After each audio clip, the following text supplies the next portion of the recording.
So I just got done taking a tour of Eagle, which starts here in the courthouse, and then you go over to Fort Egbert and check out the buildings over there. But it's $7 for the tour. I was the only one. There was a gentleman named Steve from the BLM department who gave me the tour. He's been here for 50 years, and he was about 70 years old. Nice guy. We were able to take our time. Started the tour at about 9:15. It's almost 12, so I spent a good couple of hours walking around, checking everything out. The only way you can really see much is to take the tour, because they have to lock everything up. They can't leave everything open all the time. But you start here at the courthouse, and then you walk down to the Fort Egbert building area. And every building has all sorts of history, from the natives to the people that originally started the town, to the fort times, which was just a few years that soldiers were actually here.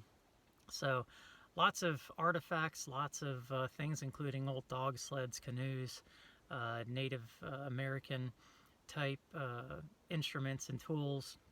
And then right up top here at the courthouse, upstairs is the actual courtroom with the juror benches and things like that. So very neat, great way to learn about this town and the significance of it. Just little bits of history of how Eagle is intertwined with some big things that have happened in this country. As I understand it, there's just over 100 people that live here, and he said about a dozen people will leave in the winter to go somewhere a bit warmer. But I'm gonna walk around again here and just show you a little bit of the buildings. The only one that I took a video inside of was the stables. I should have taken more video footage, but I was kind of caught up in talking with him, and I didn't even think about pulling out my camera. So I'll just do a quick tour of the town real quick before I head out of here, and then start the 60+ mile trek out of here. It's mostly cloudy, but the sun's peeking through every now and then, but it is quite chilly. The tour, since none of the buildings are heated, was a cold one.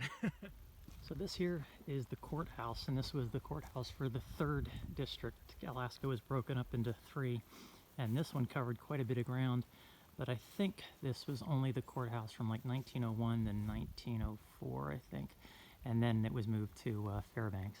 So that there is a log home that was sited, and that is where the judge lived when he was in Eagle, and that was right across from the courthouse.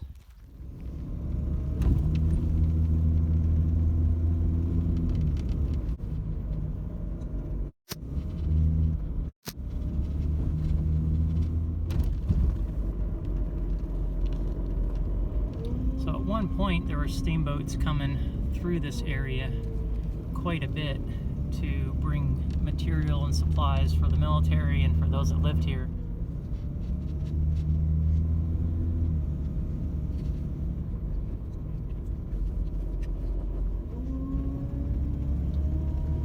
So that was basically the residential area through that back part there, and then it opens up here coming from this way to Fort Egbert.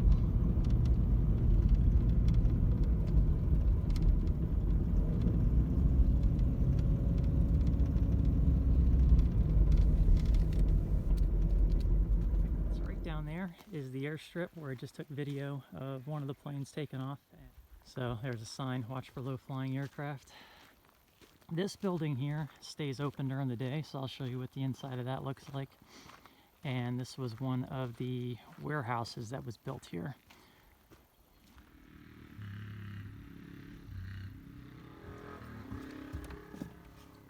So in here, it's just a bunch of reading material about, actually, one of the more famous people that was part of Eagle was Billy Mitchell, who was responsible for starting up the Air Force and the Army Air Corps with his persuasional tactics. But he was here to help put in telegraph lines. And then about river transportation, telegraph trails, and just different material about Eagle. And the fact that when this was first started as a fort, the buildings were so poorly constructed that they lost like half of their people, the soldiers, to desertion because the life was so hard here. But this building was used to keep about 6 months of supplies because that's what they needed, because the steamboats couldn't come here and the road to Eagle didn't exist at that time. So life here was not easy by any means for not only the people that lived here, but especially for the soldiers that were stationed here. So unfortunately, I didn't film inside of this building. This building was really neat. It smelled like an old garage. They had an old Model T in there, a 1930s pickup truck, and also I can't even remember the name of it, but a really old carriage car that was used to transport supplies here in Eagle and also at mines in the region. But that actually is the water wagon shed where they kept water at all times in case of fires. But he said that only maybe a bakery burned here and the jail, but other than that they haven't suffered fires here in Eagle. And then over there, that was the stable that I did film inside a little bit. That had a bunch of cool artifacts in it. Old canoes, dog sleds, other types of sleds, stable equipment. Even they had an old pair of horse snowshoes, but that one was one of the more interesting buildings for sure, just because of the types of things that they had in there. And the entire, even though that building is huge, they had something throughout the whole building that you could actually look at and read. But as far as a museum goes, for a small place like this, they did a really good job. I mean, a lot of the stuff had reading material with it. They didn't just throw stuff out like at Crazy Horse Monument where they just threw artifacts out and you didn't know where they were from, who used them, and things like that. All the exhibits and all the things that are set out had not only what they were, but some history about them too. So like I said, $7 for the tour that I got. Even if you're with a small group, I mean, it'll take a couple of hours to do, but you could just learn so much about life back in the late 1800s, actually even before that, to the 1900s. And the drive here is beautiful. The town is small, the museum is cool, and I would just say, if you're going down the top of the World Highway, stop in Eagle for sure. And so that there, the building that I already showed from a distance, that was the Mule barn and was also built in 1900. And so all of these little windows were for each of the stalls so that the animals could look out. And then the hay was actually dropped into their feed chutes from the second floor. So the mountains here in Eagle aren't very high, only up to about 4,000 feet during the drive, I think, but they are really pretty. So here is a little bit of information on Fort Egbert. So it closed in 1911, but they actually left signal corpsmen here to maintain the wireless telegraph. And they had 45 buildings, but now they just have a handful. But it is cool that they've decided to keep the rest of the buildings in as good condition as they can and turn it into a museum, since it was a big part of Eagle's history. So right up here is the officers' quarters, and can't go in it, but I'll just go up to it since I just drove by it yesterday. Then head down here to the visitor center and go down to the water as well, and then start heading out of town, hit a couple more places. So this black plane here, I can't remember what he called it, but he said that one there, the guy bought a year ago, and it's got a stall speed of 16 miles an hour.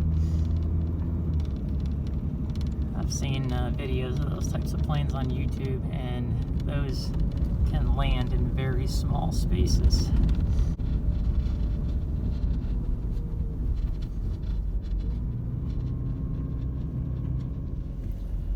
down here, right behind the visitor center, is a road that's supposed to take me down to the Yukon River.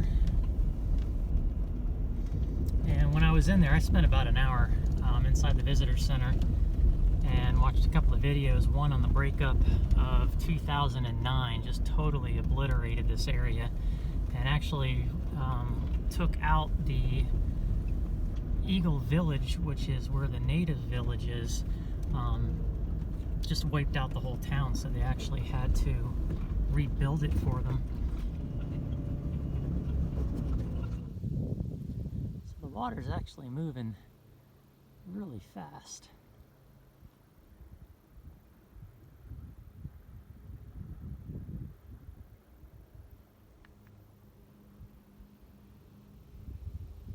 And around the old church is one of the bends of the river. It's a really pretty view.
How you doing?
Alright, that is my spot for the night.